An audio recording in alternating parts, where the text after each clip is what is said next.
በጣም እርግጠኛ ሆኜ የምነግራችሁ የእናንተ እፎይ በጣም ከአእምሮ ከእውቀት ነፃ እንደሆነ ነው የምነግራችሁ እኔ ማለት ነው።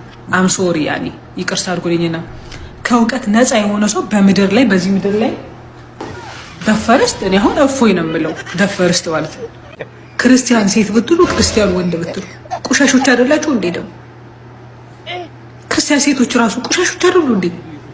እንዴ ያ ብትጂ ያጨናነቁ ክርስቲያኖች ናቸው። ሀቢብቲ ሾርት እኮ ነው የምትወጡት እኮ ክርስቲያኖች በቀን 6-7 ወር እኮ የምትወጡት አናውቅም እንዴ? በቀን 6-7 ወር እኮ ነው ሾርት እየለጠለጣችሁ የምታወጡት እንዴ? እኛ እኮ የአራዳ ልጅ ነን። ላሽ ብለናችሁ እኮ ነው እንዴ?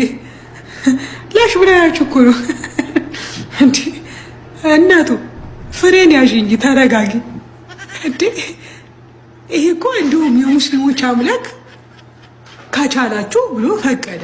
ከቻላችሁ ዝሙት እንዳሰሩ ይላል የሙስሊሞች።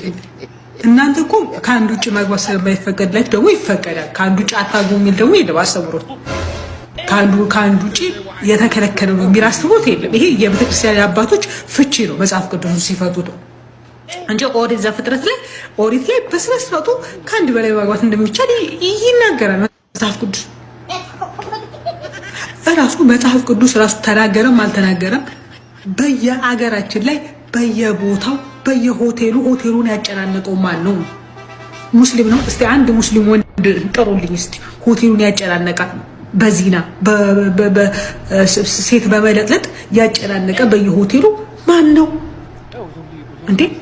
ሾርት እንዴ 20 ደቂቃ ላጥላጥ አድርገሽ አንዷን ትሸኛለሽ፣ ደግሞ ታመጫለሽ 20 ደቂቃ ላጥላጥ ትሸኛለሽ። እንደዚህ እኮ ነው ያደርጉት አንዴ ክርስቲያኖች። እሺ ይሄን ምን እንበላችሁ ነው ጋይስ? እኛ እኮ ተደሰቱ፣ የአራዳ ልጅ ስለሆነ ተደሰቱ፣ ተጠቃቀሙ። በቃ ግንኙነት የሚጣፍጥ ነገር ነው ብለን እኮ ላሽ ብለናችሁ ነው።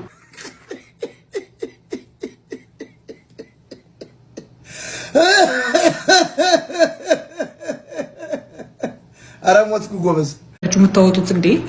እኛ እኮ የአራዳ ልጅ ነን። ላሽ ብለናችሁ እኮ ነው እንዴ? ላሽ ብለናችሁ እኮ ነው እንዴ? እናቱ ፍሬን ያዥ እንጂ ተረጋጊ እንዴ።